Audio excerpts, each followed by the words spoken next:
Blog Talk Radio. Welcome to Last First Date Radio, featuring interviews with experts in dating, relating, and mating in midlife. And now, here's your host, Sandy Weiner. This is episode number 376, How to Have the Conversations You're Avoiding with Chris Hughes. Hello, everybody. This is Sandy Weiner, and welcome to Last First Date Radio, where we believe it is never too late for love and that a woman of value naturally attracts the respect and rewards that she deserves in life and love. I can't believe I've been doing this show for over 6 years. And when I started, I've been thinking about this a lot because when I started, I was completely clueless as to how to have a show. I wanted to grow my reach and reach more people, but I never imagined that I'd still be doing it 6 years later. And we can't know the end of the story until we actually just start taking steps. And so many people are so scared of taking the steps they need to have the life that they want to live. And so I want to encourage you to take that first step. You know, like Martin Luther King said, you don't need to see the whole staircase, you just need to see the first step. So take that first step. That's my tip of the day, and just take a step towards what you want, towards what you're passionate about, and be in line with who you are and what you love. So before I bring on Chris, I just wanted to let you know that I have a free Facebook group. It's called Your Last First Date. Don't forget the your. And this is for women over 40 who are either in a relationship or single and want to grow, want to learn how to be healthier in their relationships. So this is not a place to post, this is why I hate dating, and what's wrong with people. That's not our group. There's a lot of groups for that. You can find plenty of those on Facebook. But what we do is we help you become in touch with the skill set that you need to really find the lasting love that you desire. And now for my guest, Chris Hughes. He's a facilitator of consciousness, and he's also an arts and antiques curator. He's actually about a million different things. He earned his degree in opera and song at the University of Western Ontario, and he worked in professional opera. He also did singing telegrams and voiceovers for video games and cartoons and elevators. He also moved to Australia to get a master's in integrated marketing and communications. He is managing director and curator at the Antique Guild in Brisbane, and he's the vice president of Australian Antique and Art Dealers Association. He facilitates classes for Right Voice for You, which is a program of Access Consciousness. We've had many of their facilitators here on Last First Date Radio, and he wants to help people live beautifully, all the way from Australia. Chris Hughes, welcome to the show. Well, thank you so much for that very warm introduction. I'm humbled. I should say I'm all the way from Australia, but I am a Canadian originally. And my father was from Ohio, so it just gets even more mixed up. Well, I moved about 12 or 13 times, so I can relate. And I wasn't an army brat. We just moved a lot. And it's interesting to have a multicultural, multi-geographical life, right? Yes. Oh, I wouldn't trade it for the world. I speak to people all the time, and they either don't have a passport or they've never left the country, and I just think to myself, wow, there's so much out there to explore and so much out there to expose yourself to. Why not go out and taste a little bit of everything? I so agree with you. I went out on a date once when I was visiting my daughter who lives in Israel, and I dated a guy who was a widower, and he said to me that he'd never left Israel, and he barely left the city that he lived in. And I was like, why don't you explore? I mean, even explore the country that you live in, the state you live in, the countries nearby.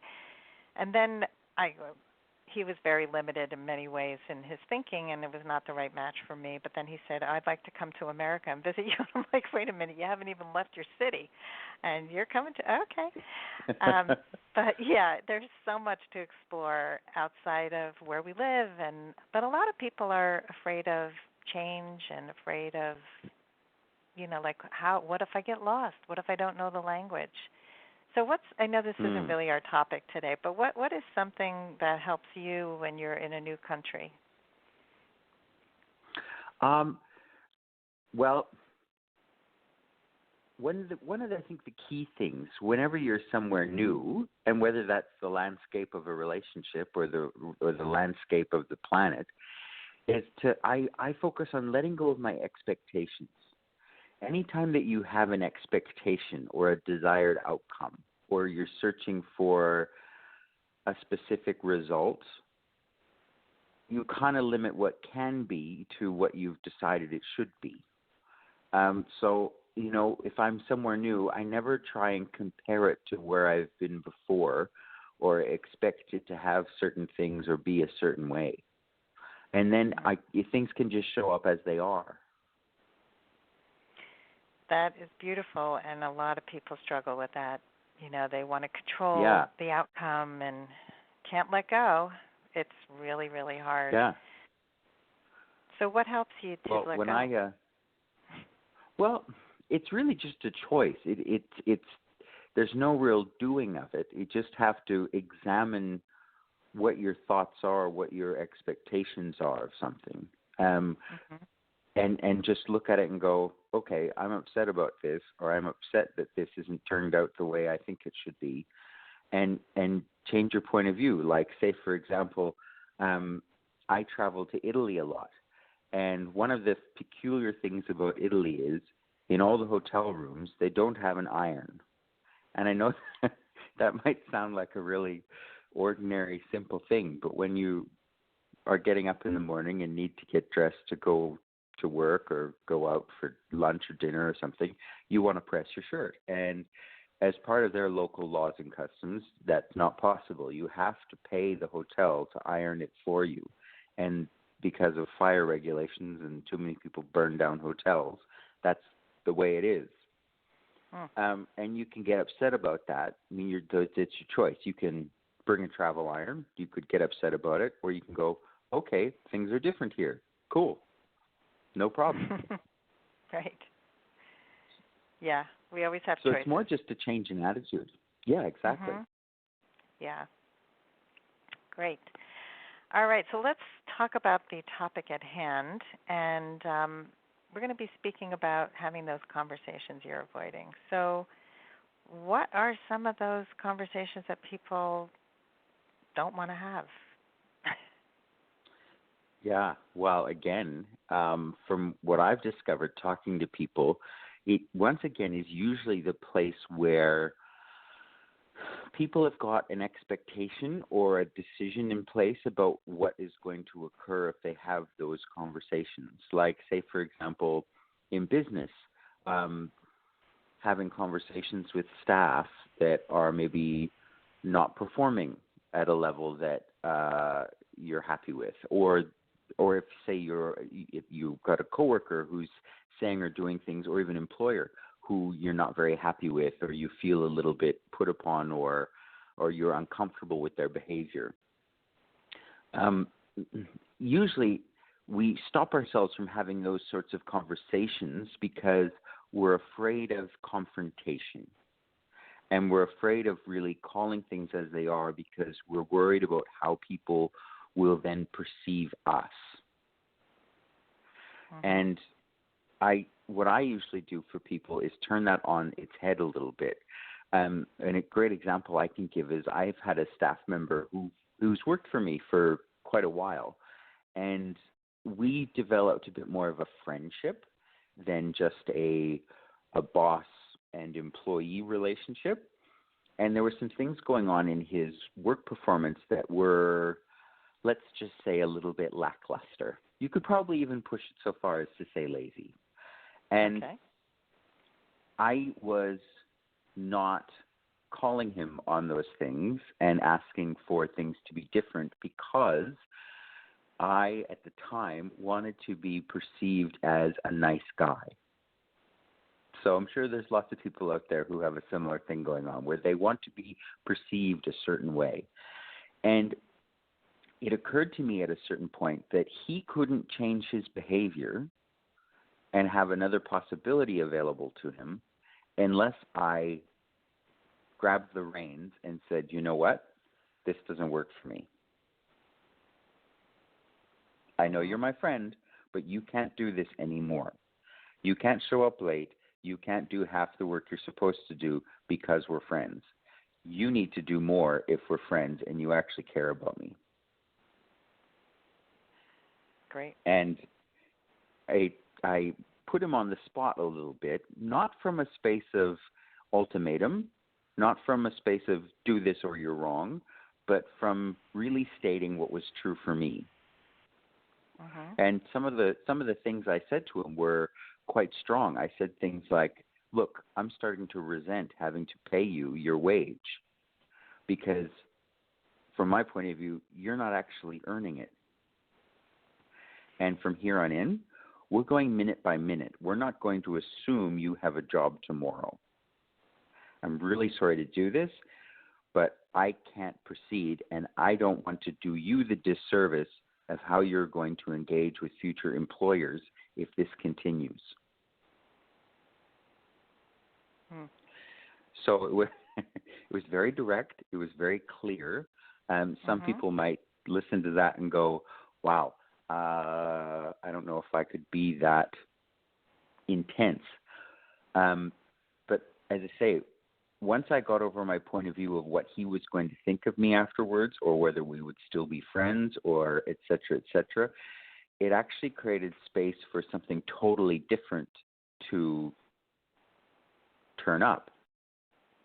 And it actually made him look at it and go, and later come back to me and say, hey, I really want to thank you. I started looking at all the places in my life where I was taking things for granted, and because you stopped me, I actually feel like I can be better in so many areas of my life. I love that. And that's what often happens. You know, I remember years ago I read a book called Fierce Conversations, and it's by Susan Scott, and she talks about the same thing, that when a boss called somebody in and said, your coworkers are not getting along with you, and in order for you to stay on as a freelancer, you can either train with me about how to, develop these communication skills, or you'll be asked to leave. Think about it and let me know tomorrow. And she said that she finally agreed to be trained, and a year later when they got the account, she gave a speech. They were having a party, and she said, I was really pissed at you that night. I came home, I was mad, but not only did you help me save this job, you helped save my marriage. Cool. Yeah. That's so great. People don't realize the power of speaking up and also I think with friendships, with romantic relationships, we're often afraid of pushing someone away and losing that person in our life if we speak our truth. Yeah. So can you speak to that? Yeah, absolutely. Well, see, within Access Consciousness, as you said, I'm a facilitator of consciousness. There's a number of specialty programs, of which I lead one of them, which is Right Voice for You. And we do anything from actually working with people's voice in terms of stage fright, but also interpersonal communication. And there we were having a group discussion between the people who organize everything and talking about what Right Voice has created for them in their lives or what it's changed. And one of our interns, we were asking her how, what has showed up for her. And she said, I have to be honest, I've been on a lot of meetings with you guys, though I've never been to one of the seminars, and so much has changed for me. She said, I have a stepmother who has been awful to me my entire life, just really mean, really abusive, always made me feel like I was less than her. And after hearing you guys talk for a while, I started questioning myself and going, why do I put up with this? So I turned to her one day and I said, you know what? You don't get to talk to me like that anymore. Is that clear? You have a choice. We can be friends and we can be in each other's lives, or we can just be cordial and go about our separate ways. What would you like to choose here? And her stepmother was so taken aback and totally changed her perception and point of view of the lady because of her willingness to just say, no, you don't get to treat me like this anymore. Saying no for so many people is the one thing that they're not willing to do. Yeah. There's even in a lot of my seminars, I give people this one particular exercise where I ask them at lunch or during the night in their course, I ask them to go out and ask for things that they think they will be told no to.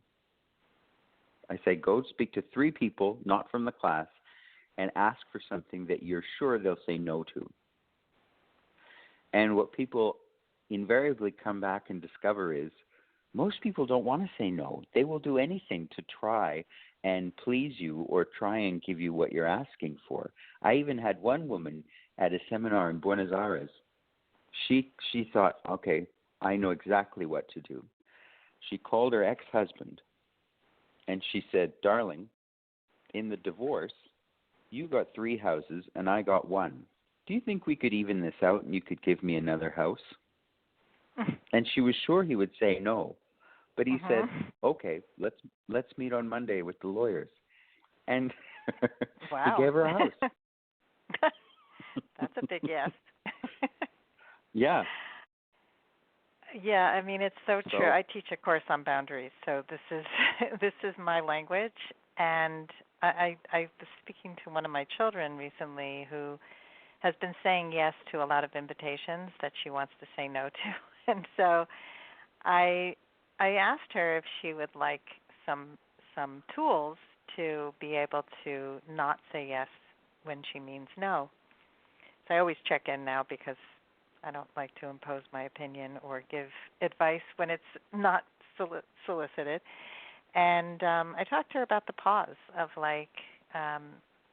just waiting 24 hours to say yes. Just saying I need to think about it. Let me consider that. But it's just important to not have that auto yes. Just, yes, I'll do that. Sure, yeah, everything's good. And not really say, no, that doesn't work for me.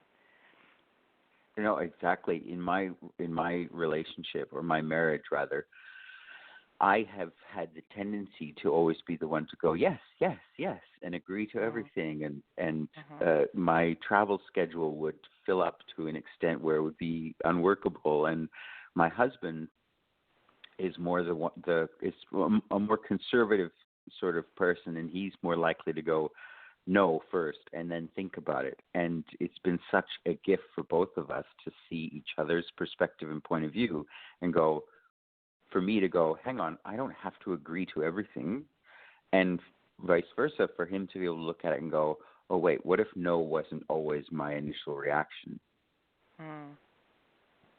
That's good. So you balance each other. Because in each case, and it's brought each of us to a point where we, as you say, take a moment and ask a question and go, does this actually work for me? If I say yes to this, is it really going to create more? If I say no to it, is it really going to create more? And follow whichever brings you the most joy and whichever's lightest. Yeah, most people are so out of touch with that one too.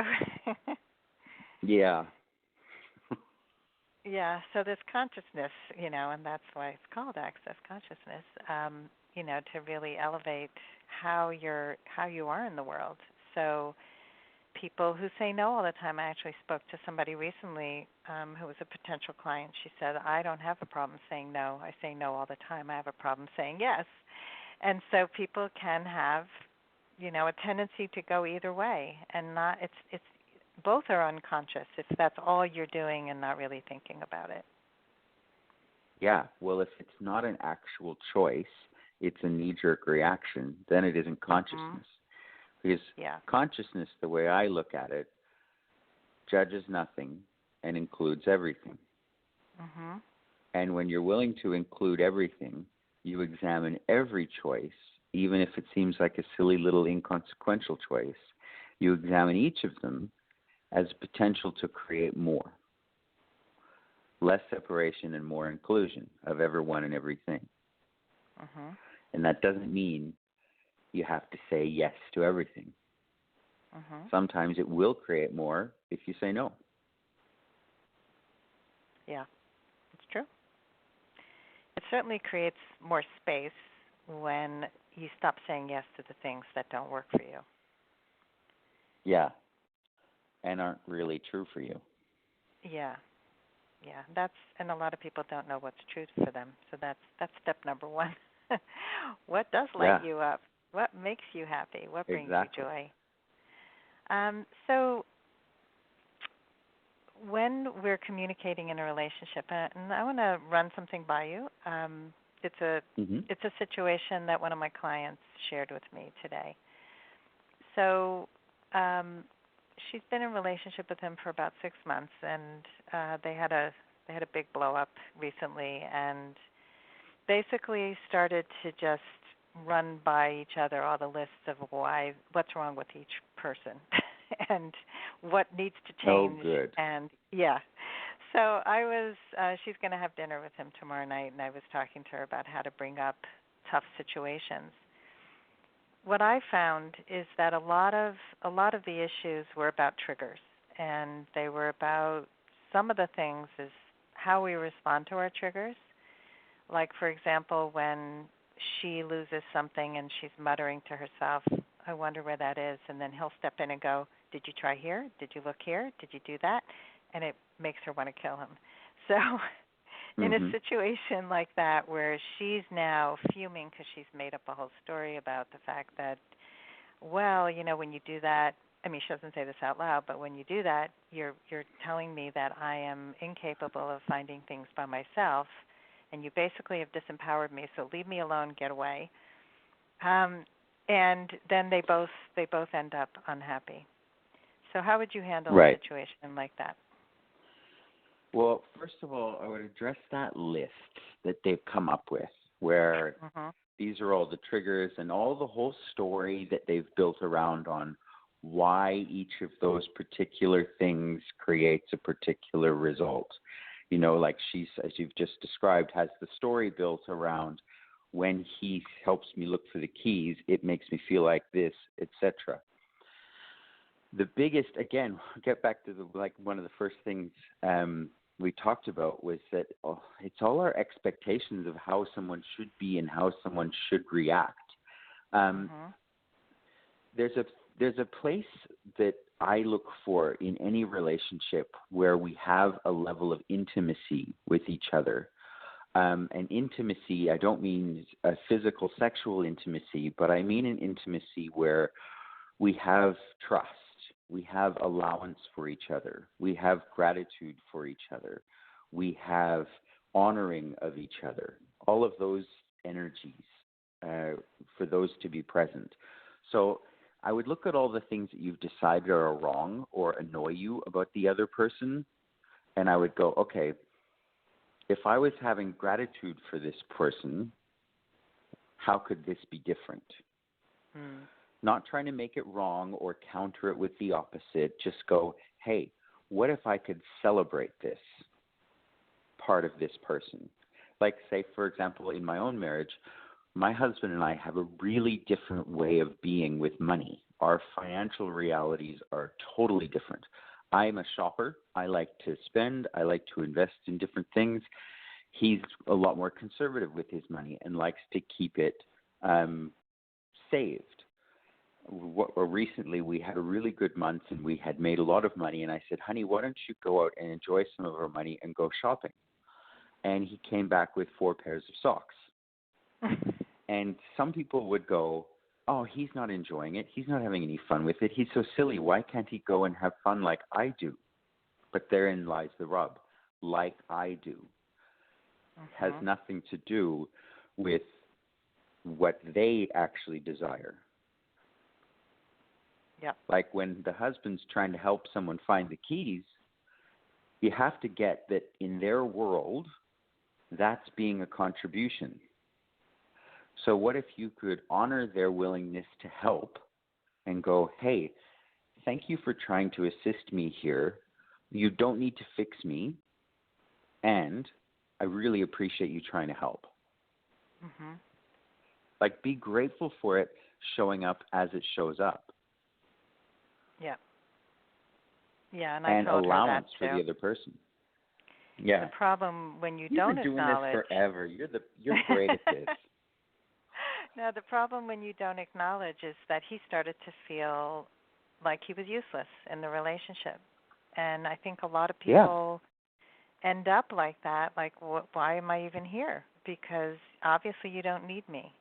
And when you can acknowledge appreciation for your intention, I've had people in my life who give me unsolicited advice all the time, and I appreciate that you're trying to help, and can I tell you what would help me more? It would help me more if you checked in with me before you start spewing your it's like yes.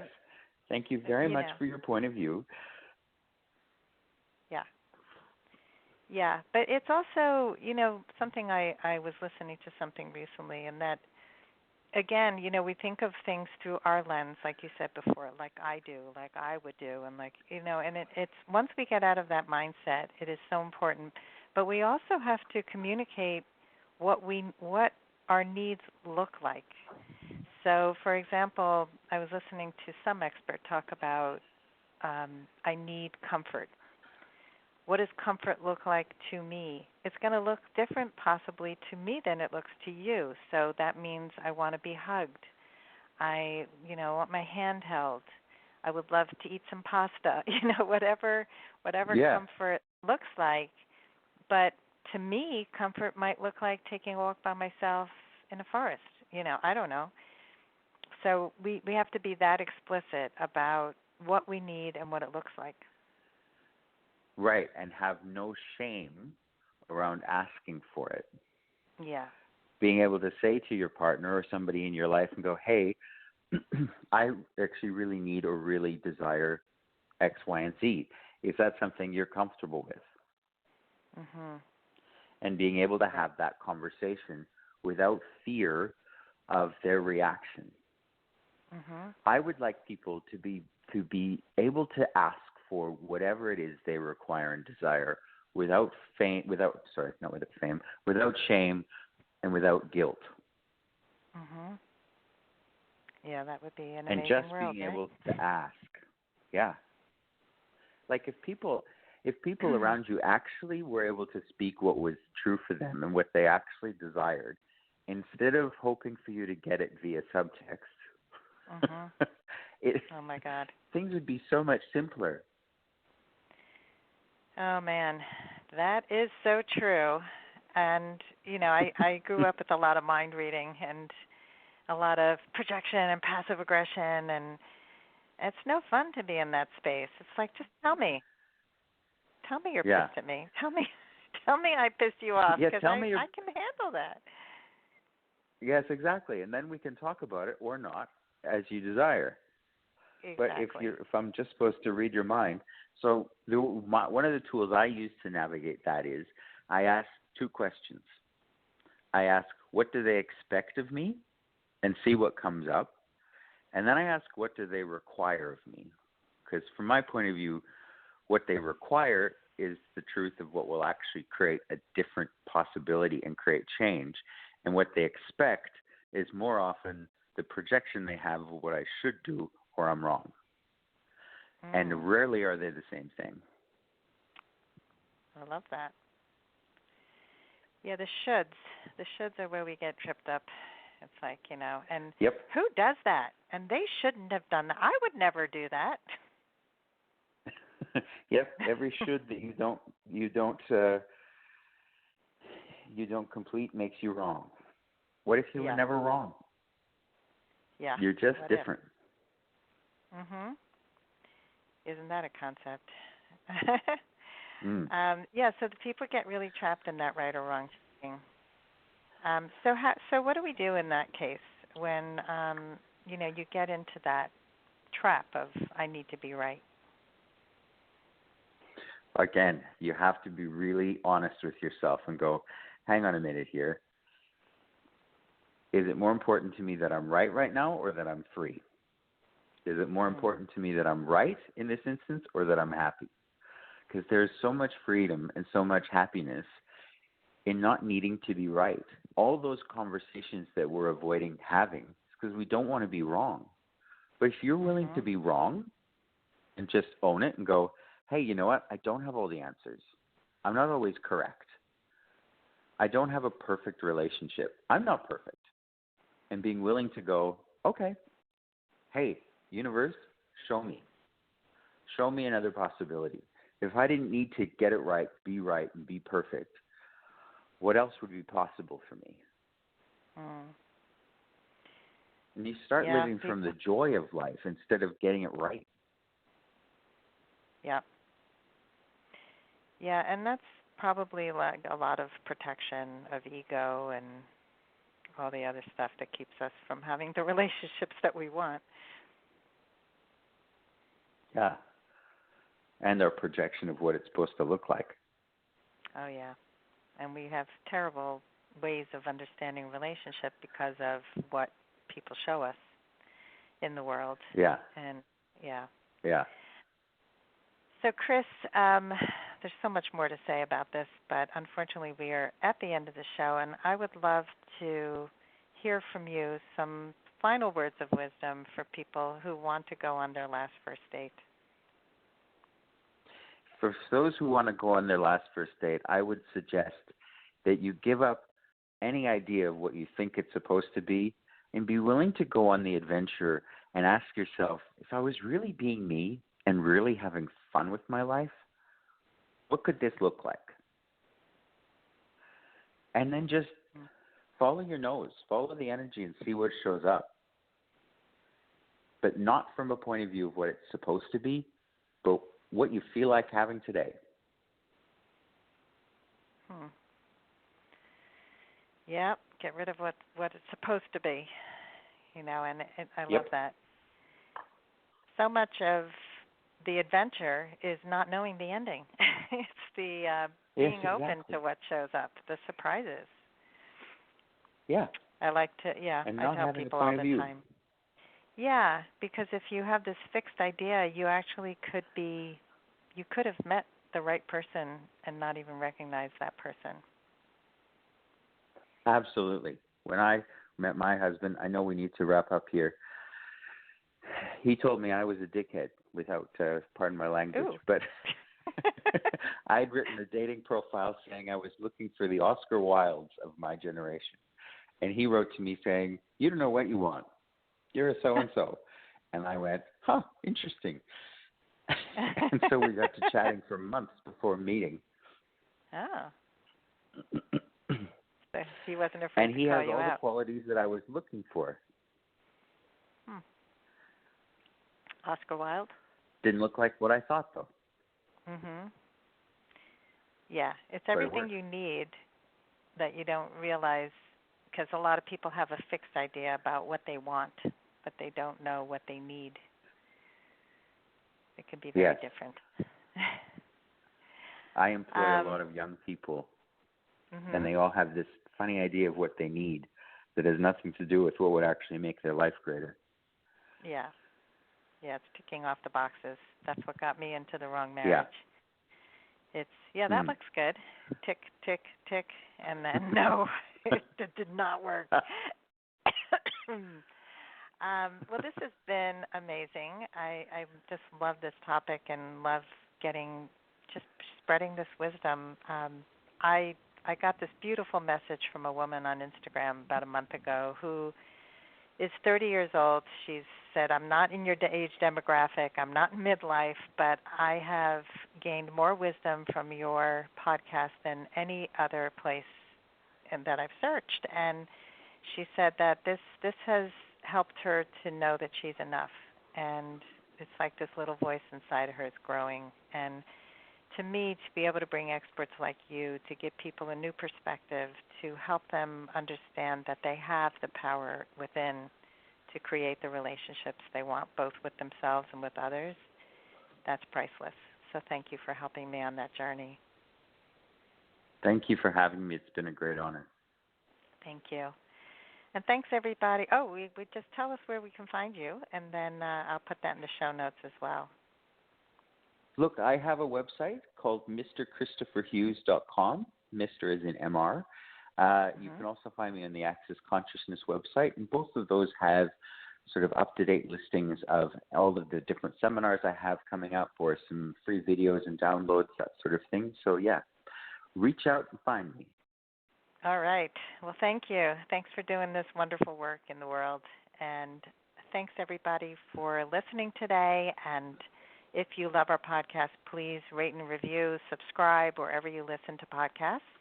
And I hope that you go on your last first date very soon. Have a great day. Thank you.